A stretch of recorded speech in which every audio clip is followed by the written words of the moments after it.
So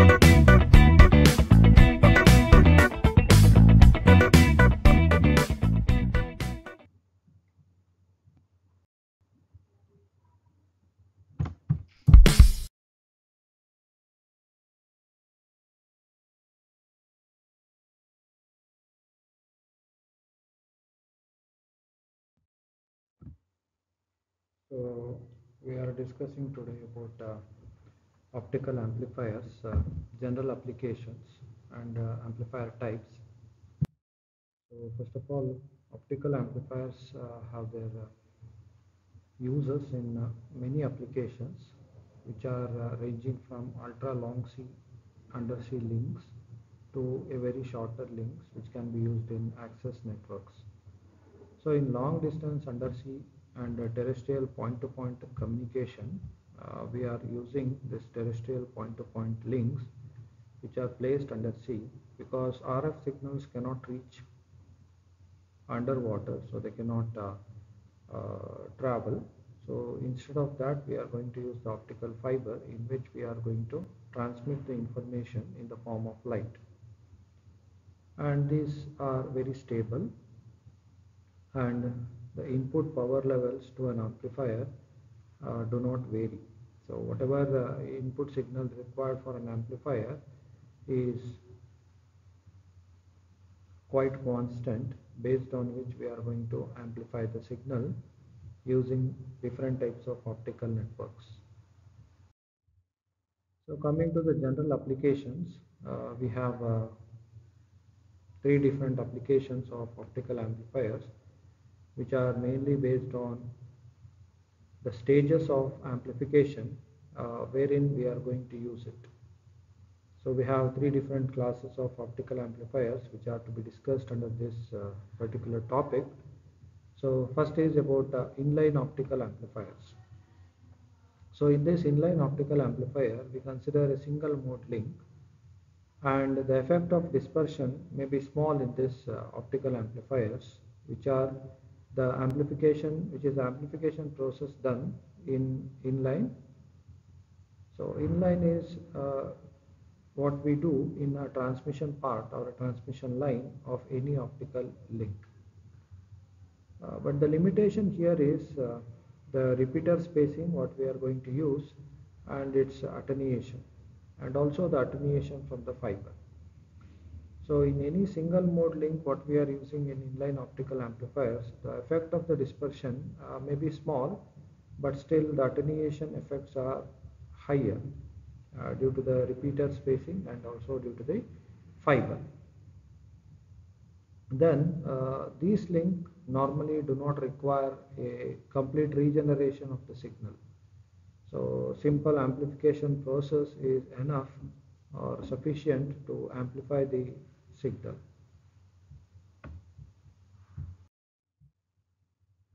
So these inline amplifiers are used to compensate for a transmission loss. So that is what we consider in this, and increase the distance between the regenerative repeaters. So if I increase the distance between the regenerative repeaters, then the number of repeaters used in the optical link is reduced. And if the number of number of repeaters in this optical links are reduced, then the cost of this optical link is going to be reduced, and the complexity of this optical link also reduces. And since these regenerative repeaters may also contribute to certain amount of attenuation in the link, even that gets reduced. That is in the case of inline amplifiers. Coming to the second part, what we have is preamplifier. So we see that in the diagram where we have already considered that in a front-end preamplification stage of an optical receiver. So earlier we have discussed about a pre-amplifier circuit wherein we have discussed about trans-impedance amplifier and high impedance amplifiers, which are used as front-end amplifier design or front-end amplifiers in the optical links. So in a similar way, here we are going to consider a pre-amplifier circuit, or what we consider it as a pre-amplifier of any optical link. So it is normally used in an optical receiver. So a weak optical signal, what we are going to get at the output of the transmission line or transmission medium, which is an optical fiber, is to be amplified. So it will be amplified before the photo detection, and the signal to noise ratio degradation, which is caused by the thermal noise in the receiver, can be suppressed. So normally when we go with the amplification process, we look into the signal strength. So the signal strength is weak, and in order to amplify that, we are doing that before a photo detection stage, because even after the photo detection stage, we see that several noises gets introduced into the signal. So in order to avoid that, we are going to amplify the signal before photo detection is carried out by a photo detector, so that a proper signal to noise ratio can be maintained.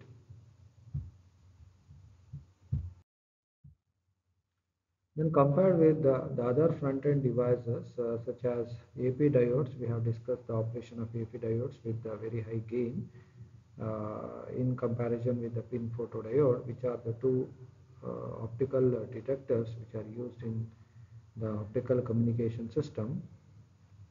Then here also the pre-amplifier will provide a larger gain factor, and also it contributes to a broader bandwidth. So due to a very high gain factor which is obtained by the optical receiver, we can achieve the maximum efficiency and also the broader bandwidth. So bandwidth is maximum, which allows more information to be transferred. So this is the application of optical amplifier. So here we see that we have an optical transmitter and we have an optical receiver, and between the optical transmitter and optical receiver we can observe the optical pulses which are carrying some information in them. So this signal or the pulse which is carrying the information is propagated through an optical fiber, and once it is propagated through the optical fiber, the fiber output will be degraded due to various factors. And once the signal is degraded, which is a weak signal here, this has to be amplified. So that amplification is done by an inline amplifier with a gain G here. Now we see that the output of the amplifier is amplified version of the degraded signal. And again we are passing it, or we are making the signal to propagate into the transmission medium, which is again an optical fiber, which again results in this optical pulse, which is a degraded one.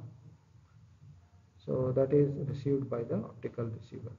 So normally when we look into this block diagram, we have an optical transmitter and an optical receiver in which we have an inline amplification stage. So this is the inline amplification what we consider. Similarly, we have a pre-amplifier circuit, which is the pre-amplification process done at the receiver. Since the signal is amplified before the optical receiver stage, we call it as pre-amplification process. So here again we can see that the optical transmitter is transmitting a pulse which is carrying some information with certain amplitude, and this signal is propagated through the optical fiber.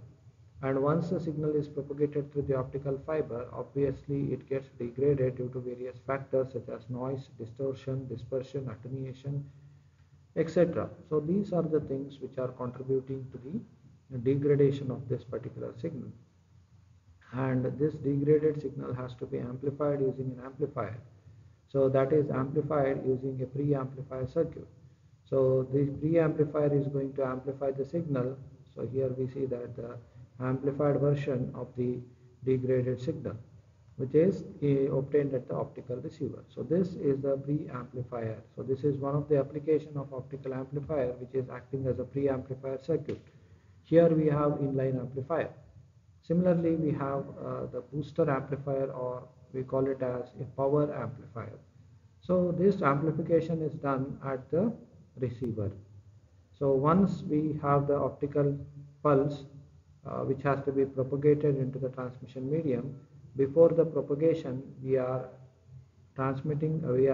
propagating it through a amplifier, so that the signal is boosted or the signal is amplified. Now we can see the difference between the amplitude levels of these two signals. Here the signal is amplified version of the input signal. It is applied to this booster or power amplifier. And once we obtain the signal, which is amplified signal, so it is fed to a long fiber link. So here we see that multiple fiber links which are observed. So again, whenever we propagate any optical signal to an optical fiber, the amplitude of the signal is going to be affected due to several factors, as we have discussed already. So we obtain the signal at the optical receiver. So normally we have three different stages of amplification. One is done during the transmission line, at the transmission line part, which is in-line amplification process. Then we do it at the optical receiver part. We consider it as a pre-amplifier. Then we have the amplification mechanism which is done at the optical transmitter, which is a power amplifier or a booster amplifier. So here we see that at all the three stages of optical link we amplify the signal, either in line or in the receiver or in the transmitter. So coming to a smaller application of this amplification in an optical link, we just take an optical transmitter. So the output of the optical transmitter is an optical pulse which is carrying some information, and it has to be transmitted to the end user or a destination. So now this optical pulse is going to be propagated into the optical fiber, and we know that the optical fiber is going to attenuate a signal, resulting in a signal which is a weak and distorted one. Hence this signal has to be amplified using an amplifier. So we are using a LAN booster amplifier with a gain G.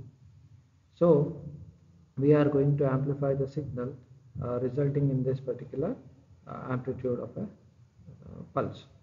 Then again we are going to send it to a receiver station which is having a star coupler, so that it can distribute the information in the form of light into different branches of the receiver station. So here we have three different receiver stations which are connected to a star coupler, which in turn connected to a LAN or booster amplifier, so that the amplified signal can be easily sent to the branches of various receiver stations. So for such purpose we are going to use a star coupler. So this is the application of optical amplifier.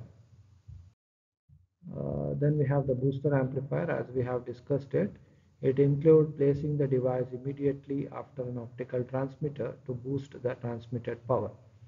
So here we are going to boost the transmitted power at the transmitting stage. So this can increase the transmission distance by 10 to 100 km, which depends on the amplifier gain and also the fiber loss. So as an example, using this boosting technique together with the optical preamplifier at the receiving end, we can go with an application of repeaterless undersea transmission, which can be at a distance of 200 to 250 kilometers, so that we can boost the signal power. And also it can be employed in a local area network LAN. So we have seen that using a star coupler, so it can compensate for coupler insertion loss and power splitting losses, which can be by a booster amplifier and the star coupler. Then we have the amplifier types. So we have three different amplifier types that can be classified based on the materials used in them. So one is SOA, that is semiconductor optical amplifiers. Then we have active fiber or doped fiber amplifiers, DFAs, and Raman amplifiers. So these are the three amplifiers what we consider. So first we just look into the generic optical amplifier. So this is a generic optical amplifier. So here the optical amplifiers are used to increase the power level of the incident light through the simulated emission of light or an optical power transfer process. So here we see that we have an input signal which is an optical signal, and this is fed to the fiber to amplifier coupling device. So this is fiber to amplifier coupling. So here we are going to send the light from the fiber to an amplifier through this fiber to amplifier coupler, and this will couple the light from the fiber into the active medium of the optical amplifier. And once we have the signal in the active medium of the optical amplifier, the signal strength has to be improved. So that is done by using a pump source. Normally the pump source will generate or the pump source will encourage the electrons to jump from a lower energy to a higher energy band or higher energy level, so that it can amplify the signal. So the pump source is pumping the electrons into the active medium, or energy is pumped into the active medium, so that it is energizing the electrons in the active medium, so that we see that the output of the active medium or the generic optical amplifier will be the amplified optical output. So here we see that whatever we have sent is with a very small amplitude which can carry the information, and whatever we get at the output, so that is a signal with a very high amplitude. So here we can see that a proper amplification is done by using a laser pump source. Then in SOAs, that is semiconductor optical amplifiers, and DFAs, the mechanism for creating the population inversion, so we consider it as a population inversion that is needed for stimulated emission to occur, is the same as what we use in a laser diode, so that we consider it as a laser pumping source. So the device which absorbs the energy supplied from external source, is called as a pump. So the pump is supplying energy to the electrons. So that is what we want to achieve.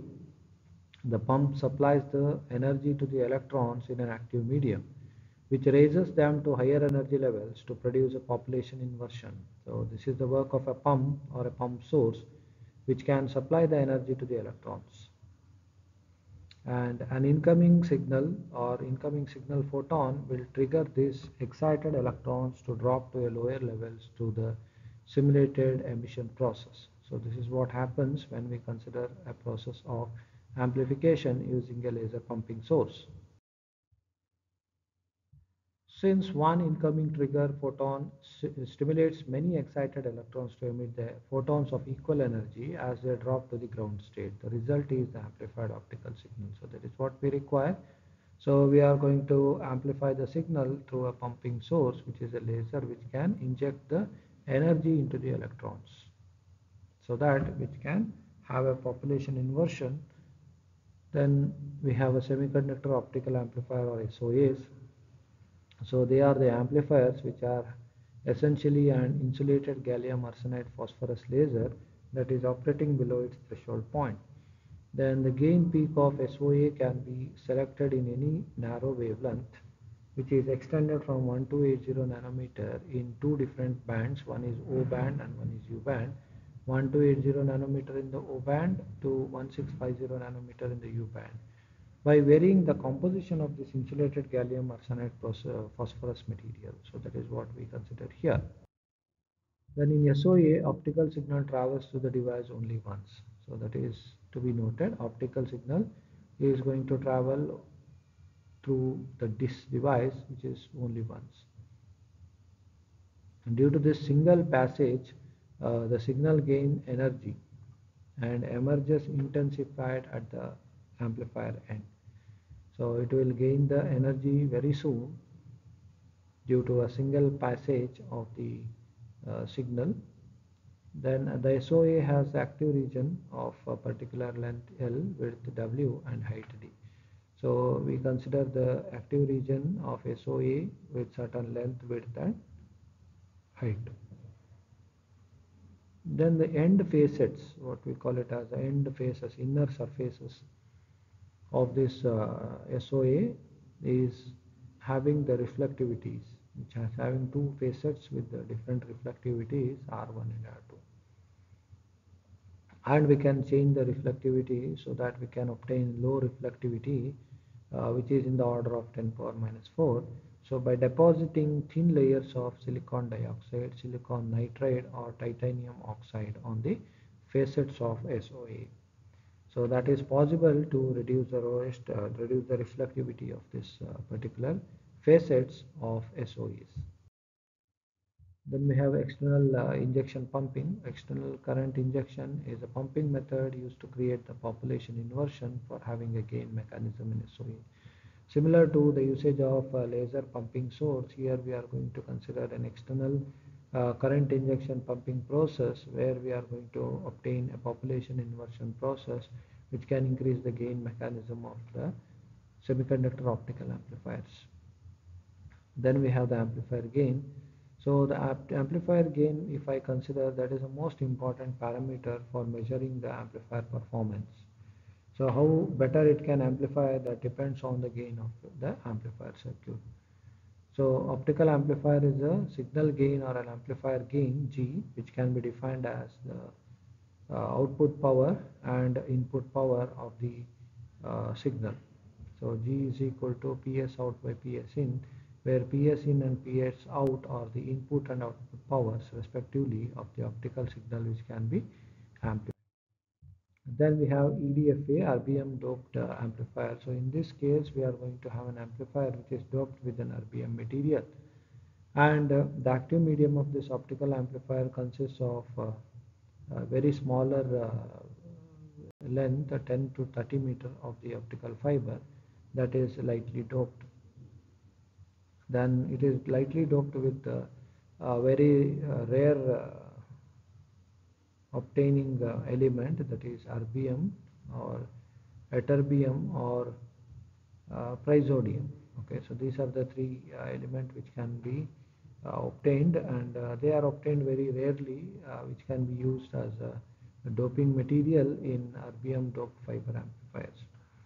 And the host fiber material or the basic material used for this is a standard silica or a fluoride based glass or a tellurite glass. So these are the three fiber material which are the host material used other than the doping material in the EDFA amplifier design. Then the operating regions of this particular device mainly depends on the host material and the doping elements.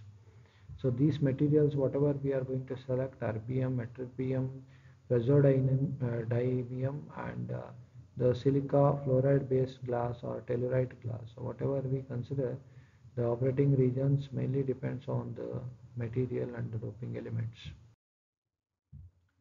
A popular material for long distance telecommunication application is a silica fiber doped with the erbium, which is also known as EDFA. And in some of the cases we also see that ytterbium is a material which can increase the pumping efficiency and also which can increase the amplifier gain. Then we have amplification mechanism. So whereas semiconductor optical amplifiers use external current injection to excite the electrons to higher energy levels, optical fiber amplifiers uses the optical pumping. So that is the consideration what we do with the semiconductor optical amplifiers, which uses an external current injection to excite the electron so that it can energize the electrons so that it can push it from lower to higher energy levels, which results in the amplification process. So in this process we use photons to directly raise the electrons into the excited states. Then the optical pumping process requires the use of three energy levels. There is a top level in which the electron is elevated above a desired lasing level. So we are going to energize and elevate the electron. And after it reaches its excited state, the electron must release some of its energy and it has to drop to a desired lasing level. So once it reaches a top energy level, after it reaches a maximum level or a top level energy level, it has to reach an excited state. Once it is reaching excited state, After it completes that state, the electron must release some of its energy and it has to drop to the desired lasing level. From this level, a signal photon can then trigger the excited electron into the simulated emission, whereby the electron releases its remaining energy in the form of a new photon with a wavelength identical to that of a signal photon.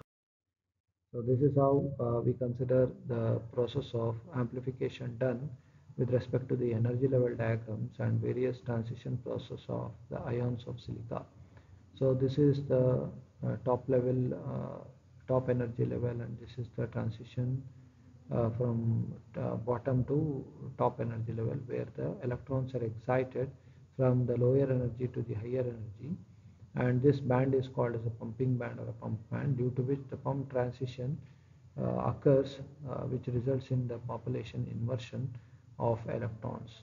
And these at a different wavelengths, we see that at from ground state to the metastable state, we consider it as a state where the electrons are energized by the pumping source at a different wavelength. So here we see that it is for 980 nanometer photon generated, 1400 nanometer photon generated, 1550 nanometer photon generated, and this is how we see that the change in the state. So from 1 to 2 pump band, we see from 2 to 3, we see that the electrons are dropping its level from pump band to metastable band. And then we have the fast non-radioactive decay from 2 to 3, and again decay to a lower state, again it is increasing at a different wavelengths. So here we see that all these are in metastable state. So to get a phenomenological understanding of this, it means that proper understanding of how EDFA works, we have seen that the energy level structure of erbium. The erbium atoms in silica are three, that is Er3 plus ions, which are erbium atoms that have lost three of their outer electrons. So here we are commonly referring it as raising the ions to a higher energy level, so that these ions, whatever we consider as the outer electrons, are jumped to a higher energy states. So this is how the EDFA works or amplifies the signal, taking it from the ground state to a metastable state. Then using a pump source, it is going to jump to a higher energy state or pump state. We call it as a pump state. Then again it is going to uh, move to an excitation state, and once it moves to an excitation state, the electrons are going to release their energy so that they are dropped the energy level, and from the metastable state, the electrons move to the ground state. So that is how the Er3 plus ions, which has got three of their outer electrons, to be considered as the atoms which are necessary for amplifying this particular signal.